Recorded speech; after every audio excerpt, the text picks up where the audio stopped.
గత 40 రోజులుగా జరిగిన బ్యాచిలర్ శిక్షణ శిబిరంలో మరి విద్యార్థులందరికీ లాస్ట్ చివరి 5 రోజుల్లోని రకరకాల పోటీ జరగడం జరిగింది. అందులో చిన్నపిల్లలకి మ్యూజికల్ చైర్ కూడా కండక్ట్ చేయడం జరిగింది. మన మ్యూజికల్ చైర్లోని మన దేవాంశు సెకండ్ ప్రైజ్ గెలుచుకోవడం చాలా సంతోషం. మరి ఆ బహుమతి ఇవ్వాల్సిందిగా గ్రంథాలు కానీ దమ్యంతి కానీ కోరుచున్నాను. చెప్పండి.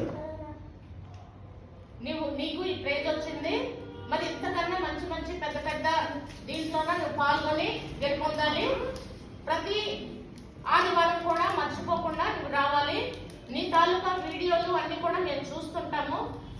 యూట్యూబ్లోన యోగా శిక్షణ అవన్నీ కూడా నువ్వు చాలా బాగా చేస్తున్నావు, అది చూస్తున్నాము. ఈ చిన్న వయసు నుండి నువ్వు ఇంకా ఎదగాలని కోరుకుంటున్నాను. అలాగే నువ్వు సండేస్ వస్తావు అనుకో, మన పిల్లలు ఎక్కువ మంది ఇక్కడ వీ లవ్ రీడింగ్ ప్రోగ్రామ్స్కి వస్తుంటారు, వాళ్ళకి కూడా నువ్వు నేర్పించవచ్చు. యోగా అనేది ఎలా చేయాలి అనేది నువ్వు వాళ్ళతో చేయించవచ్చు, నేర్పించవచ్చు.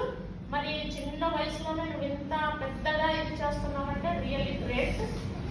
చక్కగా చదువుకోవాలి, వాటితో పాటు చదువు కూడా నీకు రావాలి. గ్రంథాలయానికి వచ్చి ప్రతి కథలు, నీతి కథలు అన్నీ ఉంటాయి. ఇక్కడ నేర్చుకోవడానికి చాలా ఉంటాయి. స్కూల్ విద్య కాకుండా లైబ్రరీలో కూడా వస్తావనుకో, నీకు అనేకమైనటువంటి జ్ఞానాన్ని నువ్వు అభివృద్ధి చేసుకోగలవు.